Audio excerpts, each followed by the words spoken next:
un bon voyage. Attachez vos ceintures de sécurité. Bon voyage, monsieur. Bon voyage, madame. Bienvenue à bord. Bienvenue tout le monde, ici c'est votre commandant.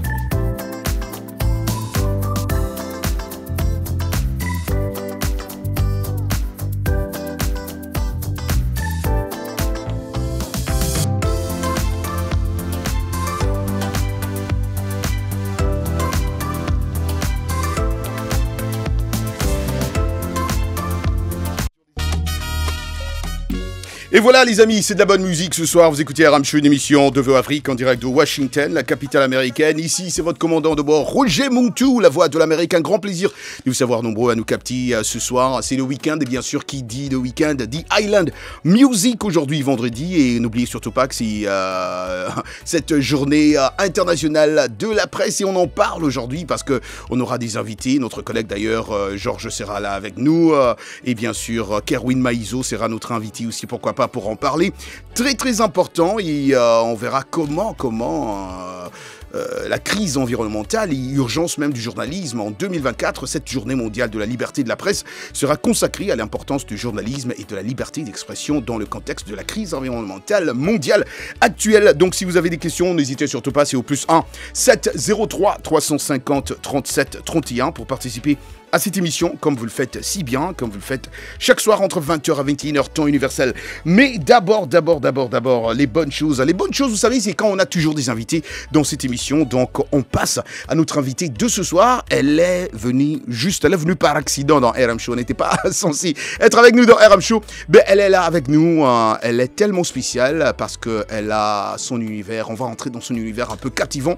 De notre invitée, Eleanor Yameogo, une réalisatrice talentueuse d'origine franco-burkinabé. Son voyage cinématographique débute à l'Institut supérieur de l'image et du son à Ouagadougou, puis s'épanouit à travers la France et la Belgique où elle affine son art tellement bien et même sa vision après avoir envoûté tous les spectateurs avec des courts et moyens métrages tels que Ouaga Jazzy, Ouaga HH et La main tendue. Elle a fait sensation avec son premier long métrage documentaire Paris mon paradis. Ce film célèbre lors de sa première au FESPACO a non seulement remporté le prestigieux prix du Conseil supérieur de l'information, mais a également été honoré dans de nombreux festivals à travers le monde, dont le festival Vue d'Afrique au Canada, le Festicab au Burundi et les écrans noirs au Cameroun. En tout cas, quel plaisir qu'elle soit avec nous dans ce studio. On va découvrir l'histoire fascinante, en tout cas, d'Eleanor Yameogo, une réalisatrice inspirante dont le travail continue d'enchanter et de toucher le cœur, qu'est-ce qu'allais-je dire, à travers le monde. Alors, Eleanor Yameogo, un grand plaisir. Je vais vous demander de vous approcher un peu du micro comme moi, sinon mon ingénieur là va bien m'attaquer. Comment vous allez, Je vais super bien, Roger, et merci de me recevoir. Ah, c'est un honneur, c'est un privilège. Je m'excuse si je suis en train de suivre, là, j'étais en train de courir parce que quand on reçoit une VIP, c'est pas toujours facile, il faut courir de gauche à droite. D'abord, qu'est-ce qui vous amène ici, Eleanor? Ici aux États-Unis, c'est pas la première fois, c'est vrai, mais qu'est-ce qui vous amène cette fois-ci ici? Cette fois-ci, je suis aux États-Unis pour raisons privées. J'ai mes neveux qui font leur première communion. Oh, wow! Et je me dis, c'est un grand moment, Exactement. Donc il faut que je vienne soutenir.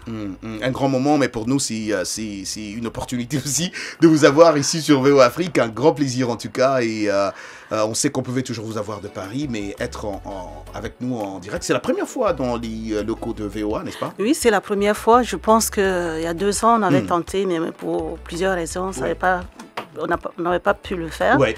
Et cette fois-ci, ça y est, je suis dans les locaux. Comment vous trouvez nos locaux en tout cas? Franchement, soyez honnête, Franchement, je suis agréablement surprise de voir toute cette palette, toute cette diversité de communautés ici. Et cette belle ambiance entre les travailleurs aussi, je l'ai bien noté. Et je n'imaginais pas que c'était aussi grand. C'était aussi grand, c'est un honneur d'être là. C'est vrai, nos amis qui viennent toujours de Paris nous disent on ne savait pas que c'était aussi grand, on a toujours cru que c'était deux petits studios. C'est ça. Alors, laissez-moi commencer avec cette question. Qu'est-ce qui vous a initialement, ça c'est la meilleure même des questions que j'aime beaucoup, initialement inspiré à devenir réalisatrice de films documentaires plus précisément, parce que c'est ce que vous faites en général? C'est vrai que très vite, quand je suis sortie de l'école de cinéma, sans même l'avoir mûri dans ma tête, je me suis orientée naturellement vers le documentaire. Peut-être, premièrement, parce que c'était moins coûteux. Et deuxièmement aussi, je pense que notre monde qui nous entoure, il y a tellement de choses à dire dans le réel, voilà, on n'a pas forcément besoin d'aller créer du contenu imaginaire. Et puis, beaucoup de réalisateurs sont déjà dans la fiction. Exactement, c'est vrai. Ouais, donc, c'était très important aussi pour moi de raconter ce réel qui m'entoure. Ce réel qui vous entoure. Alors, pouvez-vous un peu nous parler, pour nos amis qui nous captent, beaucoup de jeunes nous écoutent partout dans le monde et dans plusieurs pays africains, et ces jeunes qui veulent percer dans ce monde cinématographique. Pouvez-vous nous parler un peu de votre parcours académique en cinéma, notamment vos études à l'Institut supérieur dont j'étais en train de mentionner en vous présentant. Votre parcours dans cet art, c'était comment ça a été? Pourquoi? Comment ça vous est venu en tête? Papa, maman, écoutez, moi c'est le cinéma. On sait quand même que c'est le monde des cinéastes là-bas. Au Burkina Faso, on sait qu'en Afrique, vous nous représentez bien quand il s'agit du cinéma. Pour être honnête, je pense que pour faire du cinéma et pour tenir, et surtout en Afrique et même ailleurs, il faut être passionné. Il faut être passionné. Oui. Parce que moi, quand je suis arrivée à l'Institut supérieur de l'image et du son, c'est par concours, j'ai été admise. Ah, ok. Mais j'avais déjà d'autres activités parallèles. Donc, je n'étais pas forcément parmi les meilleurs étudiants de la classe. Mais aujourd'hui, je fais partie des rares de ma promotion qui tiennent encore. Qui tiennent. Qui tiennent encore. Qui tiennent. Donc, je vais dire parce que je suis passionnée. Exactement. Et c'est ce qui compte. C'est cette passion qui vous a... C'est ce qui compte. C'est ce qui compte. C'est pas forcément être le premier de la classe qui va faire de vous un grand réalisateur. Il faut être passionné et imaginer. Ça, c'est profond, ce que vous dites. Ouais, parce que et avoir de l'imagination. De l'imagination. Ouais. Être créatif. Et continuer à se former. Continuer à se former. C'est la forme continue qui peut vous garder dans le temps. Oui. Ouais. Sinon, on reste rétro. Fini, quoi. On reste rétro. On fait des films que personne ne veut voir. Ne veut regarder. Ouais, exactement. Et là, vous parlez même de la créativité, on le sent même dans vos réalisations. Hein. Et comment vous, Eleanor, vous décrivez l'évolution de votre style et même de votre approche artistique depuis vos débuts dans la réalisation court-métrage jusqu'à présent? Une évolution quand même qui se voit dans vos projets. Une évolution, oui, parce que j'ai continué à me former. Et aussi, le cinéma aujourd'hui, c'est une grande compétition. Parce que les guichets sont devenus très peu pour financer nos films, pour subventionner nos films. Donc, il faut arriver avec un projet original et un dispositif original pour pouvoir convaincre les bailleurs de fonds. Et surtout en documentaire, il ne suffit pas seulement de raconter l'histoire de Roger ou l'histoire de Pierre. Il faut voir comment vous racontez cette histoire-là. Quelle trame originale vous mettez en place pour raconter cette histoire. C'est ce qui va faire la différence dans les guichets. Donc, je suis toujours dans cette quête d'apporter quelque chose d'original dans mon écriture. C'est comme ce qu'on est en train de voir, ça, le galop, par exemple, je redonne vie à un trophée. Le trophée, les talons d'or de Yenenga, qui est convoité par beaucoup de cinéastes. Et le galop, c'est récent, hein, c'est un long métrage, c'est récent. Le galop est sorti en 2023. Il était en compétition au FESPACO dernier. Donc, dans le galop, je filme la compétition. Pourquoi ce besoin de compétition dans nos vies? Donc, je prends 4 réalisateurs dans 4 pays différents avec leurs films qui arrivent au FESPACO pour la compétition. Un moment délicat pour les cinéastes. Et moi, je décide de filmer ce moment délicat. Et pour apporter un peu d'originalité dans ce film, je redonne vie au trophée. Le trophée qui est représenté par la princesse Yenenga, une princesse guerrière, toute sa vie aussi, qui était assoiffée de trophées. Donc, je redonne vie à Yenenga et à son cheval, et qui fait la voix off dans le film. Et incarné par Mounian Diaye, qui est connue au Burkina Faso. Donc, c'est elle qui fait la narration dans ce film. De Yenenga, donc c'est elle qui est Yenenga. Qui tient la problématique même de... de la compétition. Oui. Donc, c'est une vie parallèle. Elle, sa vie Yenenga, et la vie de nos protagonistes réalisateurs en compétition. Très profond. Très profond. J'espère que je n'ai pas eu la chance de voir ça encore, mais j'espère avoir la chance de voir. Mais il faut parler, il faut dire aussi qu'il n'y avait pas seulement le galop, il y avait aussi le cimetière des éléphants. Le cimetière des éléphants, c'est mon deuxième long métrage qui est sorti en 2019, qui raconte la fin de vie de ces prêtres missionnaires blancs qui ont évangélisé l'Afrique et de retour aujourd'hui, après 40-50 ans en Afrique, dans leur pays, la France, et dans une maison de retraite. Et le protagoniste de ce film, c'est le père de Gaulle, qui est le neveu du général de Gaulle. Il a fait 45 ans de mission au Burkina Faso. Et moi, je pars au soir de leur vie pour comprendre le sens de leur mission en Afrique. Parce que moi, aujourd'hui, en tant que chrétienne, quand je faisais ce film, j'étais à un moment de questionnement sur ma foi. Donc j'avais besoin de voir ces prêtres-là qui nous ont apporté le christianisme en Afrique pour comprendre le sens de leur mission. Le sens de leur mission. Ouais, wow. Ça. Alors, il y a des jeunes qui, par exemple, qui nous demandent quel conseil Eleanor peut donner à ces jeunes artistes en regardant à la caméra, 4 là, tout droit. Qu'est-ce que vous leur dites, hein, là au fond, là, Qu'est-ce que vous leur dites comme conseil? Comme conseil, je vais me répéter, mais c'est la passion. Il faut être passionné. Il ne faut pas venir dans ce genre de métier en espérant être star ou être riche. Il faut se dire, voilà, je suis passionné et se dire aussi que le cinéma, c'est un métier. Donc, il faut se former. Et être passionné. Exactement. Il n'y a pas deux mots. Il n'y a pas deux mots, il n'y a pas... C'est tellement dur, la compétition est tellement rude oui, que si on n'est pas passionné, on va abandonner très vite.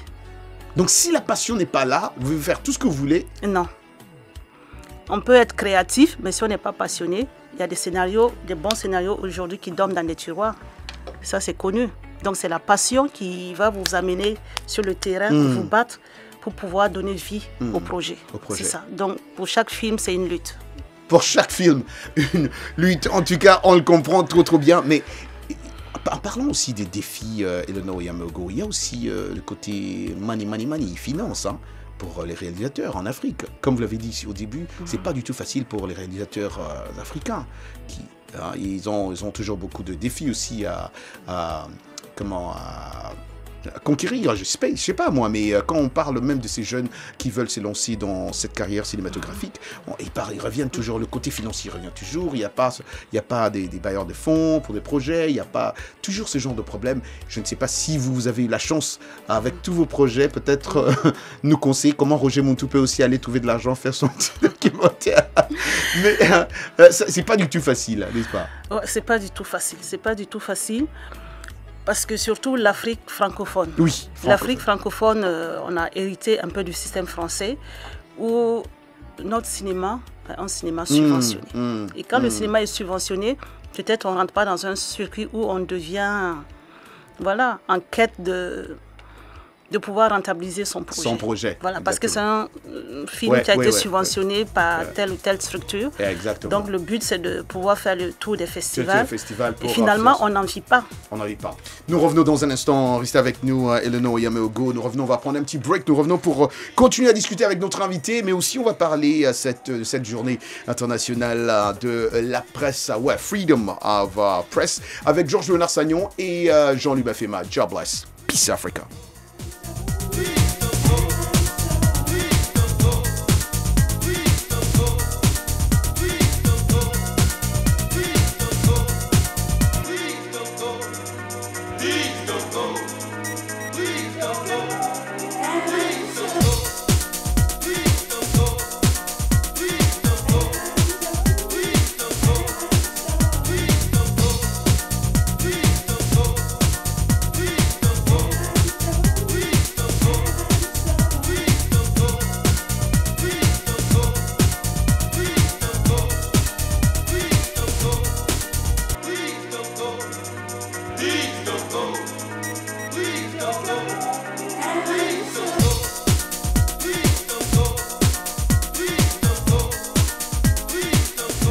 Vous écoutez Aram Show, une émission de Afrique en direct de Washington, la capitale américaine. Bien sûr, un grand plaisir de vous savoir nombreux. Jean-Louis vient de se joindre à nous dans ce studio. Jean-Louis, bonsoir, comment ça va, hein?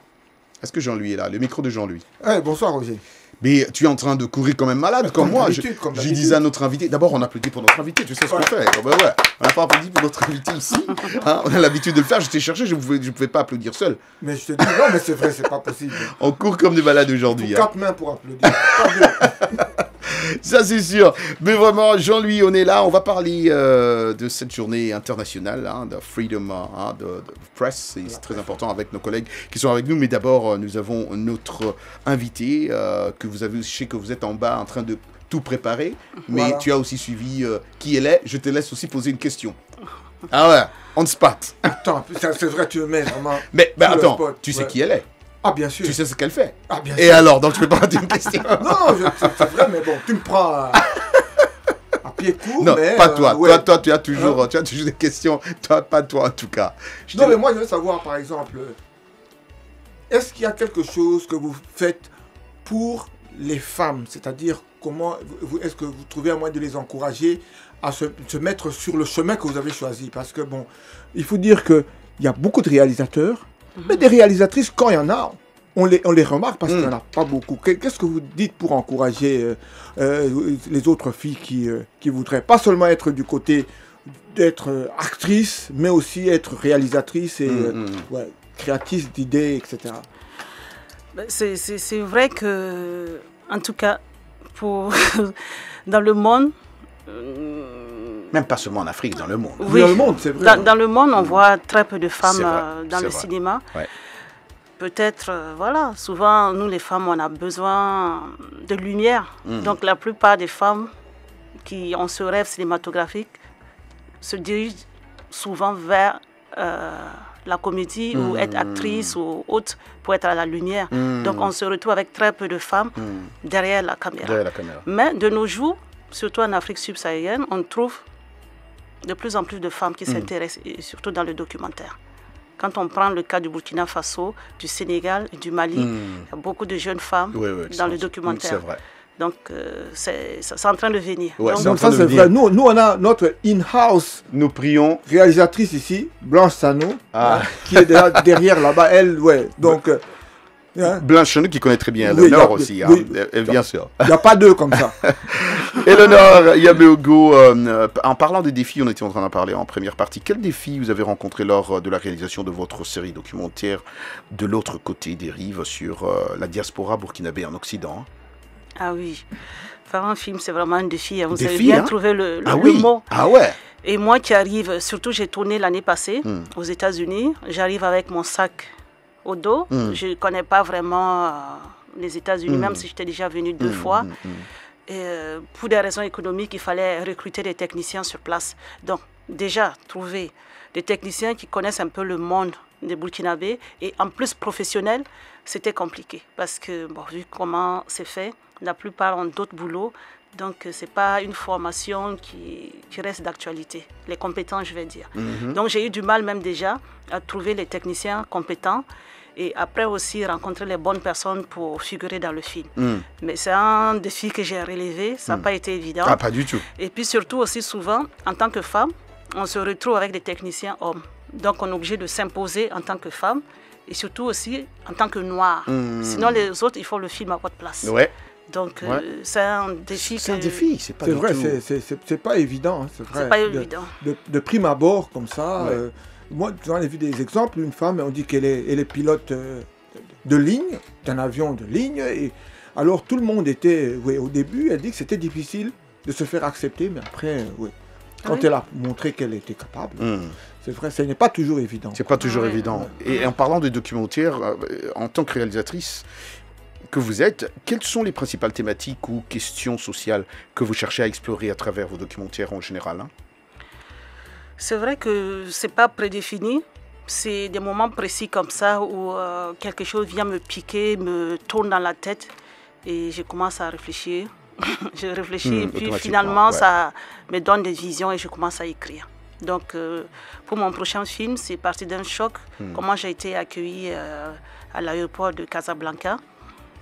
Moi qui pensais rentrer sur mon continent, l'accueil, déjà j'ai été choquée. Wow! Donc c'est à partir de là... Ça, c'est au Maroc. Oui, ça c'était au Maroc. Et c'est à partir de là que j'ai commencé à nourrir cette problématique. Non, attendez, Eleonore, revenez encore dans les pattes. Comment on vous a accueilli là-bas? Ah non, mais vous voulez plus qu'on me laisse rentrer au Maroc, c'est ça? Non, mais quand même, non, mais vous laissez venir, on n'a pas fini. Alors, On peut comprendre que... Non, monsieur. Maintenant, le cerveau est en train de tourner, les roues sont en train de tourner dans la tête. Hein. Au fait, vous écrivez, quand vous écrivez, vous vous laissez aller sans autant ou sans penser à comment est-ce que je pourrais réaliser ce film techniquement, ou bien il y a des gens qui ils disent, ok, en fonction des moyens que j'ai, je vais réaliser un film. Tandis qu'il y en a d'autres qui se laissent aller, ils disent, moi, je vais écrire ce que je veux, même si je n'ai pas le budget, mais je le fais. Vous, quelle est votre préférence? En documentaire, déjà, moi, c'est ma démarche. Quand j'ai une idée, d'abord, j'écris pourquoi je vais faire ce film. Donc, c'est la note d'intention. Pourquoi je vais faire ce film. Et quand j'ai de bonnes raisons pour faire ce film, je commence maintenant les repérages.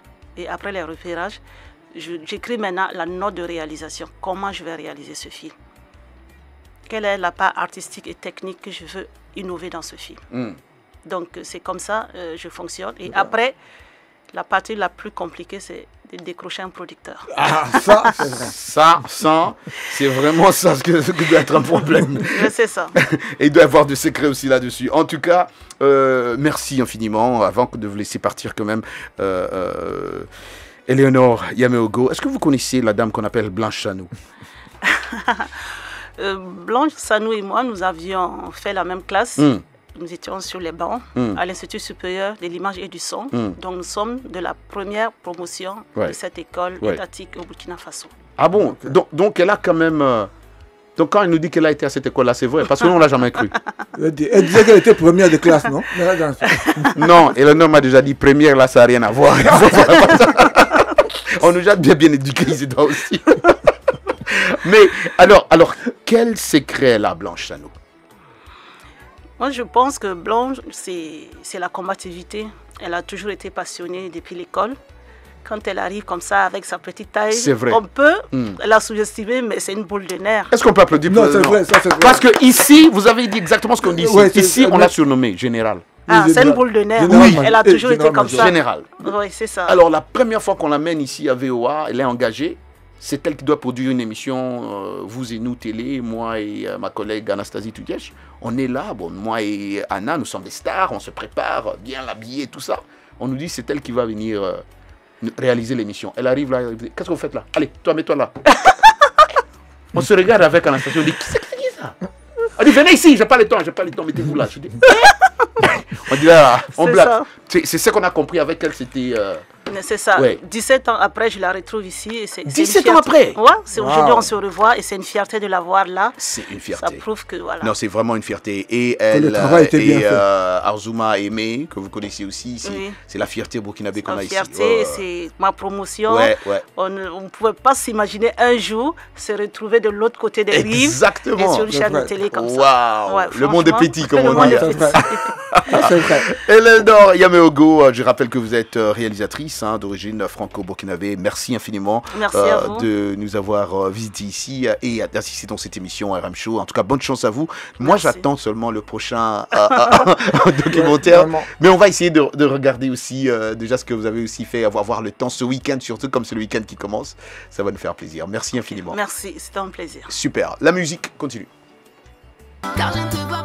Vous écoutez RM Show, une émission de Afrique en direct de Washington. Ici, c'est votre commandant de bord, Roger Muntu, la voix de l'Amérique. Un grand plaisir de vous savoir nombreux. Et bien sûr, on a fini avec notre invité de ce soir, Madame Éléonore Yaméogo. Et à présent, on va parler de cette presse, cette journée internationale 2024, la journée mondiale de la liberté de la presse, qui est consacrée à l'importance du journalisme et de la liberté d'expression dans le contexte même de la crise environnementale mondiale actuelle. Oui, la prise de conscience de tous les aspects de la crise environnementale mondiale et des conséquences est essentielle pour construire des sociétés démocratiques d'après l'UNESCO, et le travail journalistique est indispensable à cette fin. Et bien sûr, pour en parler avec nos collègues Jean-Louis Mafema et Georges Léonard-Sagnon. Georges Léonard-Sagnon, une journée importante, et je pense que Georges a réalisé quelques interviews. On va en parler là, Georges. Oui, Roger, salut à tous ceux qui nous écoutent.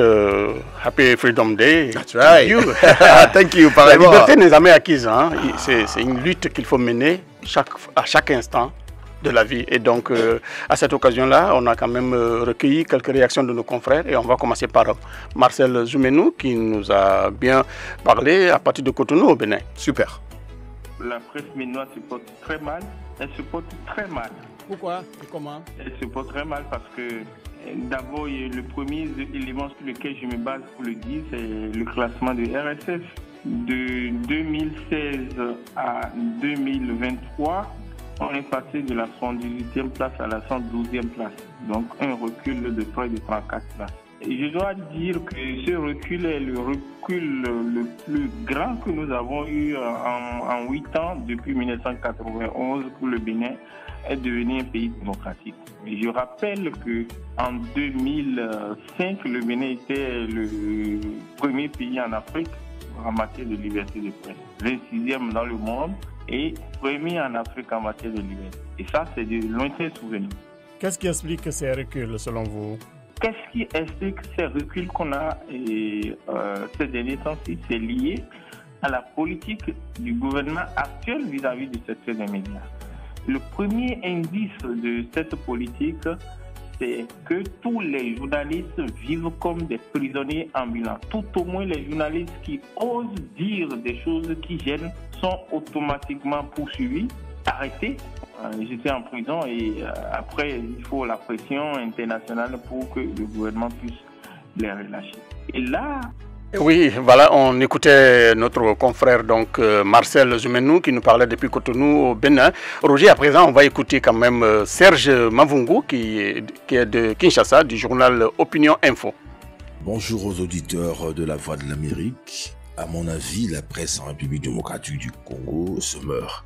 Aujourd'hui, il y a toute une pléthore de médias audiovisuels, en ligne et presse écrite, mais malheureusement, les conditions de travail ne suivent toujours pas. C'est ce qui fait d'ailleurs, à mon avis, que la presse en RDC n'est pas à même de faire, par exemple, des descentes sur terrain pour aller couvrir ce qui se passe dans l'est du pays.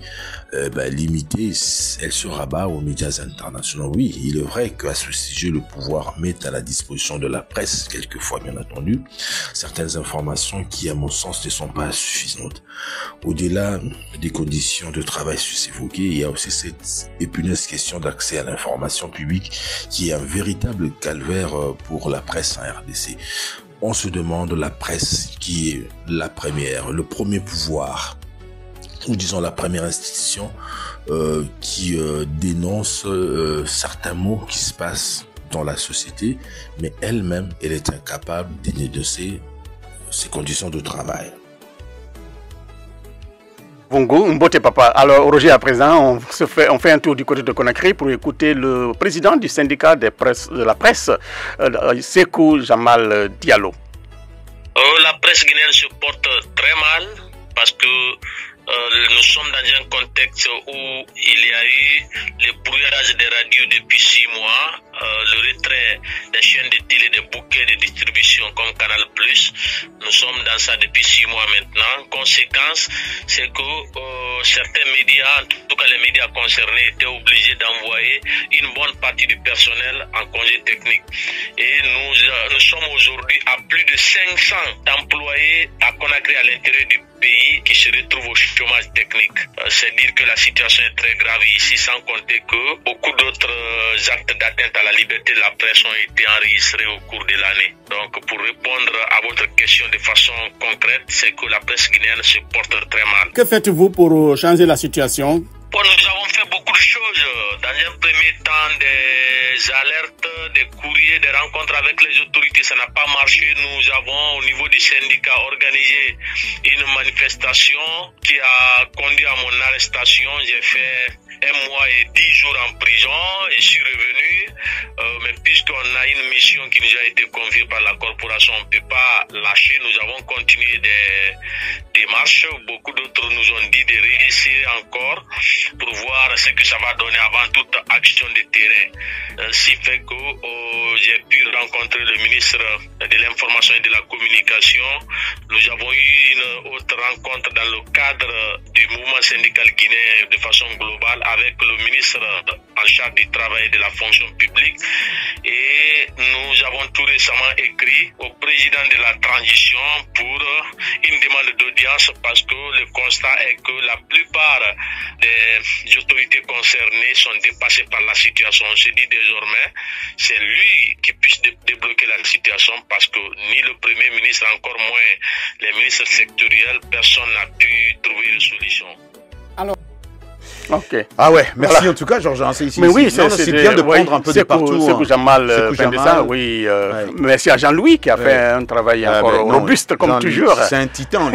Hein, c'est un titan. Merci. Mais en tout cas, cette journée internationale qui est vraiment très importante, comme Georges l'a dit aussi, pour nous tous, journalistes, hommes et femmes de médias, partout dans le monde, hein, cette liberté d'expression. Hein, et surtout, cette année, d'après l'UNESCO, c'est dans le cadre de la prise de conscience même sur tous les aspects de la crise environnementale mondiale. Ouais, la protection de l'environnement. Exactement, ce qui est très important. Tout à fait. Et même de ses conséquences, et aussi essentiel pour construire des sociétés démocratiques. Hein, et le travail journalistique, on le sait tous, est indispensable à cette fin-là. On le sait très bien parce que c'est notre travail aussi. En tant le réchauffement climatique, Roger, c'est quelque chose. Hein. Nous sommes en printemps et ici, vous voyez comment il fait très chaud. On était à 80 degrés, presque 90 degrés au printemps ici. Oui.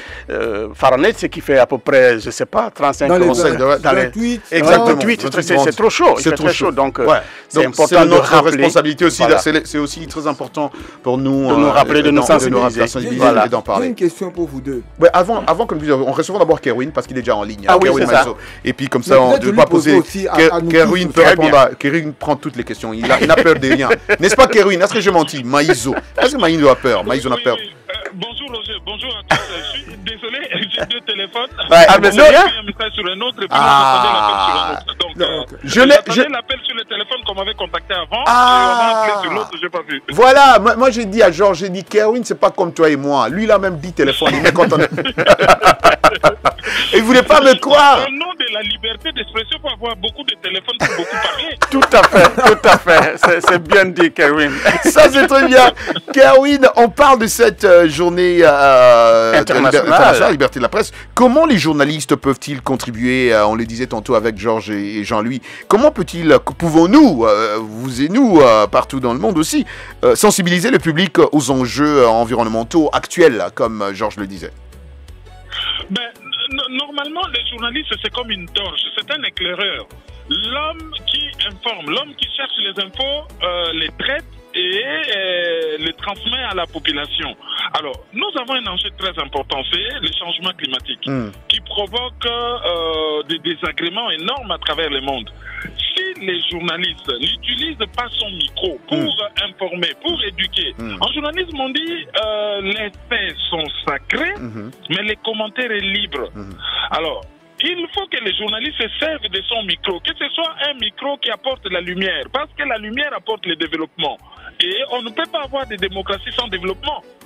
Dire liberté d'expression, parler matin, midi, soir, aller apprendre, étudier, écouter la radio, si on n'est pas, si on n'est pas bien économiquement, c'est pas intéressant. Kerwin, je me permets, Kerwin, je me permets, tu as dit quelque chose de très important, la lumière apporte le développement. Est-ce que tu as l'impression que dans le continent, nos confrères, n'est-ce pas, apportent la lumière qui pourrait éventuellement apporter le développement? Très bien. Le problème avec les continents, c'est qu'on ne met pas nos confrères dans des conditions de paix intérieure, de sécurité psychologique, de sécurité juridique pour apporter justement ce changement. Je suis conscient que ce sont des gens pleins de talents, mais notre démocratie est balbutiante. Lorsqu'on parle de vieille démocratie, c'est la Grèce et tout ça, c'est plus de 1000 ans. Même les États-Unis, c'est une jeune démocratie. 250 ans à l'échelle d'une nation, c'est pas beaucoup. Alors, parler des États qui n'ont à peine que 60 ans, c'est encore des bébés. Mais cela ne justifie pas tout. Les confrères ont du talent, ils veulent bien faire les choses, mais ils évoluent dans un environnement tellement dangereux qu'ils en sont réduits à être les supplétifs de la volonté des dirigeants au pouvoir, et ça c'est vraiment dommage. Kerwin, tu es d'accord avec moi que la liberté ne s'octroie pas sur un plateau d'or, mais elle s'acquiert suite à d'autres luttes, et nos confrères souvent dans le continent se résument à faire des critiques de la politique au lieu de s'investir dans le cadre de la promotion du journalisme de développement. Ça aussi c'est vrai. La liberté s'arrache et le respect s'impose. Alors, lorsque nos confrères ne veulent que devenir des supplétifs ou des boîtes de résonance des politiques, ça c'est pas intéressant. Ils peuvent exploiter beaucoup de domaines, qu'ils soient des journalistes médicaux, qu'ils soient des journalistes qui font du journalisme destiné au monde rural, qu'ils soient dans des radios scolaires, qu'ils fassent des programmes qui aillent dans le sens du développement. Je pense qu'ils pourront constituer une base énorme de gens qui les suivent et constitue un contrepoids par rapport au pouvoir. Parce qu'on appelle la presse le quatrième pouvoir. Et beaucoup en Afrique ne se rendent pas compte qu'ils sont les quatrième pouvoirs, à côté du pouvoir législatif, exécutif et judiciaire. Le quatrième pouvoir, c'est la presse, mais qui se saisissent de ce pouvoir pour donner l'échange et faire le contrepoids politique. Si vous êtes là que pour critiquer ou pour encenser les politiques, les journalistes ne se résument pas qu'à ça. Et sur ce plan, vous avez complètement raison. Ah, Jean-Louis, il y a une question pour vous. Jean-Louis m'a fait ma question à Kerwin. Vite fait, parce qu'on n'a que 2 minutes. Oui, mais dans l'ordre global du monde, est-ce que le journalisme a régressé ou bien ça progresse?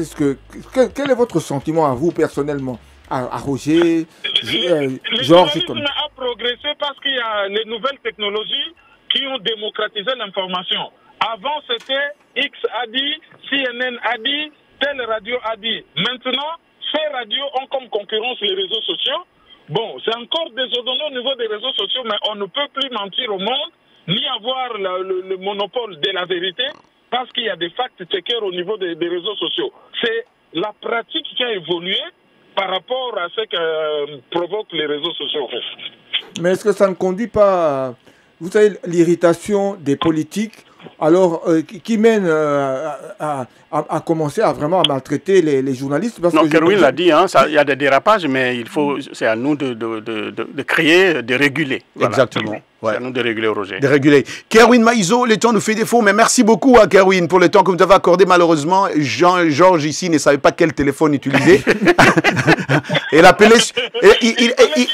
C'est lui qui l'a utilisé pour m'écrire. Oui, mais lui, il a utilisé l'iPhone 17 que tu as, l'iPhone 17.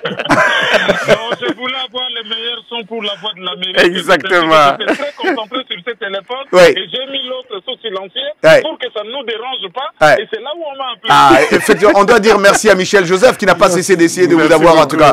Merci Kerwin, merci à Michel Joseph, merci à Nelson qui nous a fait la vidéo, c'est Hélène. Merci à Hélène, merci à tout le monde. Vous qui êtes restés à l'écoute de cette émission, c'était votre commandant de bord, Roger Muntu, la voix de l'Amérique. La nuit porte conseil, bonne nuit, good night, boy night, noche, God bless, peace Africa.